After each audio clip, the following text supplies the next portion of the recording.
უმეტეს მატერიას, რასაც ჩვენს გარშემო ყოველდღიურობაში ვხედავთ, ნაწილაკური ბუნება ახასიათებს. ნასროლი ბურთი ერთ ტრაექტორიას მიყვება და ერთ ადგილას ეცემა.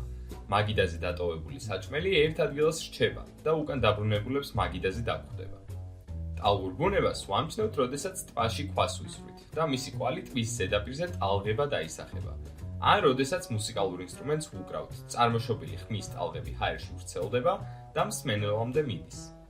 კვანტური მექანიკის მასშტაბზე კი ნაწილაკები ერთდროულად ორივე ბუნების მატარებლები არიან. ისინი ორი ცხოვრებით ცხოვრობენ. ამას ტალღურ ნაწილაკურ დუალიზმს ვეძახით.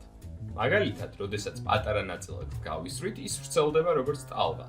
მაგრამ როდესაც რაიმეს შეეჯახება, მისი ტალღოვანი ბუნება არსებობას წყვეტს და ნაწილაკურად იქცევა. მრავალ ადგილას დაჯახების მაგივრად ერთ ადგილას ეცემა, თუმცა იმის ალბათობა თუ სად დაეცემა ნაწილაკი მისი ტალღური ბუნებიდან გამომდინარეობს.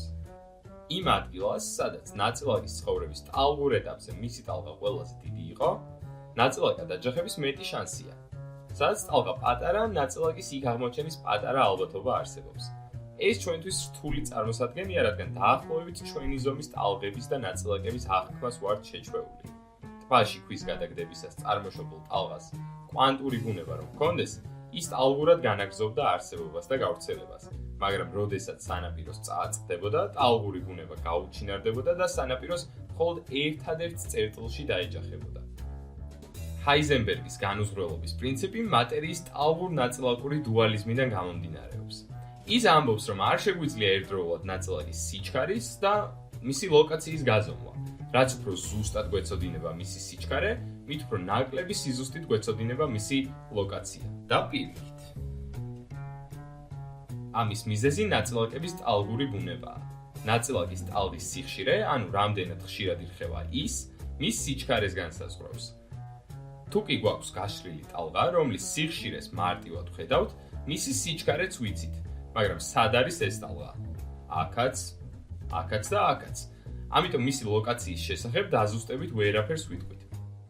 ასევე შეგვიძლია ტალღები ერთმანეთთან გადავკვეთოთ. სადაც ორი ტალღის მთა ერთმანეთს დაემთხვევა, მათი გადაკვეთით მიღებულ ტალღას აქ უფრო დიდი მთა ექნება. თუ მთა და ხეობა ერთმანეთს ემთხვევა, ისინი ერთმანეთს აბათილებენ და ტალღაც ქრება. როდესაც სხვადასხვა სიხშირის ტალღებს ერთმანეთს ვუმატებთ, ვიღებთ ტალღას, რომელიც სივრცეში ლოკალიზირებულია. ანუ ვიცით სად არის ის. აი აქ. მაგრამ ახლა რა შეგვიძლია ვთქვათ მის სიჩქარეზე? ზუსტ ვერაფერს ვიტყვით, რადგან არ ვიცით ამ ტალღის ზუსტი სიხშირე, რადგან ის ბევრი სხვადასხვა სიხშირის ტალღისგან შედგება. ანუ როგორც ჰაიზენბერგმა დაგვიბარა, რადგან ნაწილაკებს ტალღოვანი ბუნება აქვთ, ორივეს მათ სიჩქარეს და მათ ლოკაციას ერთდროულად ზუსტად ვერ გავზომავთ.